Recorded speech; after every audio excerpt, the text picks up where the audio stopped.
मोहम्मद बिन कासिम घोड़े पर सवार किले में दाखिल हुए।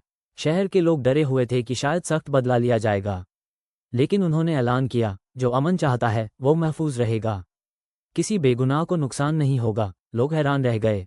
राजा का विशाल खजाना, सोना, चांदी और जवाहरात कब्जे में आया और मुल्तान पहली बार इंसाफ, अमन और व्यापार का शहर बन गया। इस तरह 712 ईस्वी में मोहम्मद बिन कासिम ने मुल्तान को फतह किया और अपना नाम इतिहास में हमेशा के लिए रोशन कर दिया। सदियों पहले मुल्तान एक ऐसा शहर जो धन, शक्ति और मजबूत किलों के लिए प्रसिद्ध था।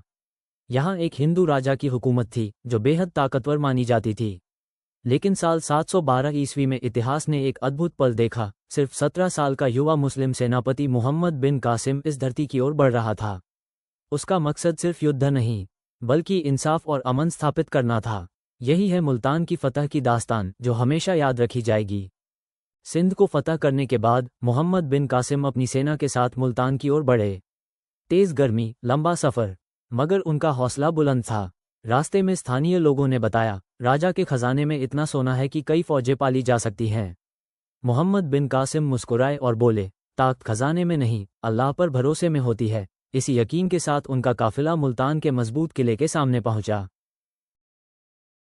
मुल्तान का किला बेहद ऊंचा था, दरवाजे लोहे के और पहरा कड़ा। मोहम्मद बिन कासिम ने एक शानदार युद्ध रणनीति बनाई। कुछ सैनिकों को रात के अंधेरे में खंदकें खोदने का आदेश, कुछ को तीरों से बचाव की जिम्मेदारी, और वे खुद सबसे आगे खड़े होकर सिपाहियों की हिम्मत बढ़ाते रहे। आखिरकार एक रात निर्णायक हमला शुरू हुआ।